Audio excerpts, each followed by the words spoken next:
We are getting to the point in this story where I am going to kick up a lot of emotions for a lot of different people. Some will be in disbelief due to lifelong religious and personal beliefs. It is okay if your mind hasn't fully been opened yet. Others will call me crazy, delusional, and say I have issues or mental problems.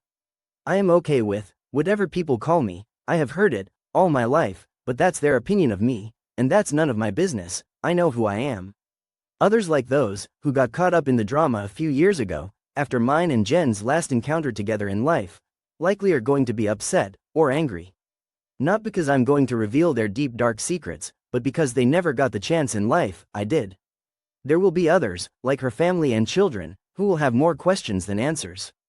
There was one individual in the whole equation. He took things the farthest of anyone in all of it. I don't even how Jen got caught up with this guy, but I have concluded he was infatuated with Jen since high school. He had an unhealthy obsession for her that he was willing to do whatever it took to get her. He couldn't fathom how she was never going to be with him. That didn't matter to him. He was going to try and destroy anyone or anything in his way. We all unfortunately have a part of us that makes do ugly and evil things, but the key there is to have a constant balance and to keep yourself grounded. Eventually Jen started dating the guy she was with when she passed, and I imagine Jen would have had to block this other guy, or he would have caused some serious issues in their relationship. I can't even begin to think what he must have been thinking, or what his mindset is, if he knows she passed away. There were others who got caught up in all that drama during that period, but not to the extent of that guy. I am not even going to mention his name. He really isn't worth another thought. I'm sure they had their reasons too. For some, it may have been jealousy, others may have had a strong dislike for me, and some are just straight up bullies. I'm not the one to judge them for their choices or actions in life. That's not for any of us, although we all still do it. That takes me back to Bob sending me a message and letting me know Jen passed. What's his whole role in the bigger picture of things? When I had first started talking to Jen years ago, around the time our son was turning 18, I had a different social media profile, and Bob, like many people I knew from high school, was in my friends, and we talked occasionally. I know Bob is a nice guy, and he was cool to hang out with back in the day, but I know nothing about his present-day life. Like I mentioned earlier, Jen and I had talked online a year or two ago, and during this time, she was with the guy she was with when she passed. I didn't know what to make of it at the time, and I sure didn't want to experience more mental pain. I didn't want to go through what I had been put through when all the drama after our last encounter happened. I was generally nice to her as always, but some things didn't add up at the time. She wanted me to come over and talk with her, but in our son's basement. When my wife and I helped her years ago move back home, our son let his grandmother know that he didn't want either of us in his house. I respect his wishes and understand fully. I had no idea what the point of this was, or if I was being set up, but I wasn't going there. This is around the time my wife told her no one here would ever forgive her, and she then blocked me. I had no contact of any kind after that. I did check up on her to see how she was doing in life, because she hadn't blocked my daughter online. That's how I knew she was dating the guy she was engaged to. So much stuff happened at the end of our last encounters together in life. I even thought that guy was a fake profile at first. I really know very little about the last 4 or 5 years of Jen's life, and that leaves me with more questions than answers. I know she had some health problems, likely a result of her battle with addiction. I had the pleasure of knowing Jen long before her demons took control. She also got to know me before mine took over as well. Although I have had issues with addiction most of my life, I no longer play with those demons. Trust me, they try to come knocking from time to time, but I am a much stronger person now, and I won't give in to them. Unfortunately, society portrays alcohol as nothing but a good time, but we all know it leads people to dark places.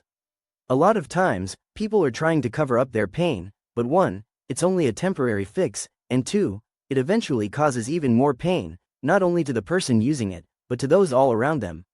Jen built walls around her personal life and personal issues in a misguided attempt to protect her image in a sense, and to try and insulate herself from people seeing who she had become. She even did that with me for years. Maybe she didn't want to ruin what she knew I saw in her. Remember, I knew her before all the stuff in her life happened. It could also be she just didn't want me to see her like that. I sure wouldn't want people to see me at my worst.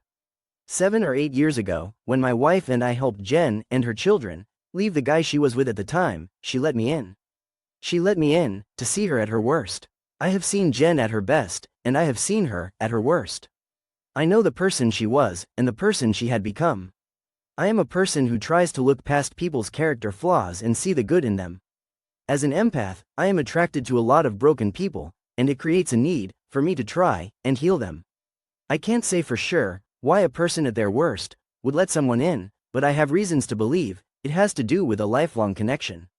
Even when we weren't in each other's life, Jen and I were always nearby each other. Our paths crossed several times in life and at different points throughout our lives. That takes me to some personal questions I have about what her children and family members thought about when I had re-entered her life. I always wanted to know what her children thought about it, including my own son's opinion. I mean, I haven't been in mine and Jen's son's life, and his siblings know that. I just wonder if they thought it was odd that their brother's dad showed up and helped them and their mom, or if they assumed I was put in their path for a reason bigger than they can understand, or then again, maybe they do. I also wonder sometimes what Jen's parents must have thought. They knew I'm married and have met my wife, but do they have any idea we are polyamorous, and I still wanted a loving relationship with their daughter, as well as trying to help her with her addiction? Hell, I don't even know if they think I am the biggest jerk in the world or not. I mean, I did leave their daughter abruptly after getting her pregnant when we were teenagers. Although I would love my questions answered, I am not going to lose any sleep if I don't get them. It's mostly putting the pieces of the puzzle together in the grand scheme of things. I often get answers to my questions years later. I do meditate and ask my guides and angels for answers. They provide them in interesting ways too.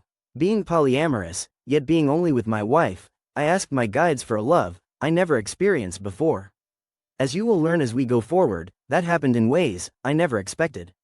When I start my day of work or need guidance and protection, I ask my angels and guides for these things. One of the things I have been experiencing lately is increased intuition. I will guess where my delivery is going, and bam, that's exactly where it's going. There are other times I'll ask them to give me a delivery at certain place, or to add another order on, to make it more worth my time. They have done this more times than I can count. My guides often direct me where I need to go, without me realizing at the time. There are times when I am being directed to go home, but sometimes I don't get the message right away. When I don't get the memo, I learn quickly I should have listened. My wife Christine told me recently, my guides have said, I'm more powerful than I know. I am seeing signs of that, more and more, but with great power also comes great responsibility. You cannot let that power go to your head. You also need to learn to be in control of that power, or there can be unforeseen circumstances. My wife created what is known as a PK manifestation when she was young. When she gets mad, things tend to break. A PK manifestation, in simple terms, is a negative entity created by our subconscious mind, usually due to trauma, constantly being negative, or from the anger within inside yourself. My wife rarely looks in a mirror in the dark, as she sees something she doesn't like. She recently told me she thinks she may be seeing this PK manifestation. Months ago, I was carrying around a tiger's eye crystal for protection in my pocket, and it vanished. I had no idea where it went, but just recently, after I learned of Jen's passing, it magically reappeared. My wife's PK manifestation told her he didn't like that stone at first, and said it was returned after he removed what he didn't like from it. I left that very stone at Jen's grave. It's just something I was called to do. It was recharged before leaving it there, and its protective properties were restored. I had given Jen some crystals during our last encounters, and have no idea what happened to them, or if she even kept them. I would love to hear what the last several years of Jen's life were like, from the people closest to her at that time. Will it ever happen is still to be revealed, but if it's meant to be, it will happen? My wife and I often have discussions about her gifts and how they work. She tries to help me understand more, and I have learned a lot more than I could have ever expected. She has explained to me that often her guides or other spirits will keep repeating things until she does them, and if she doesn't do them, they won't stop until she does. I didn't understand totally what she meant at first, but lately I have been having similar experiences. Lately, this has been happening to me with increased frequency. Something will tell me I need to go somewhere, do something, or purchase something. I was told I need a specific bonded crystal. The first few places I went had energy I was not comfortable with. The place I normally would go to, for this type of item, wasn't open on that day, and after looking in a few other stores, something kept telling me to go to a Tibetan store, inside the mall I was in. My wife asked the clerk if she had the exact stone I was looking for, she grabbed one, and I knew after some debate with myself, it was the right one. I was guided there, and that was the crystal I was shown. I took it as a sign, and now wear it daily, except in the shower. One of my daughter's spirit guides, names is Cass. My daughter talks with him quite often.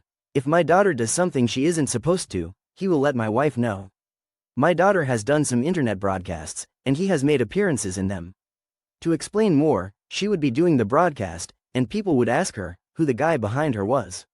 She was quick to tell them. It takes a powerful being to do that, as it takes an intense amount of energy. Cass was a living person before, and he died in a car accident. After Jen's passing, my wife got a message, and it said Day of Reckoning. She didn't totally understand what that meant at that point. After that, Cass revealed to my daughter that there was a spirit council.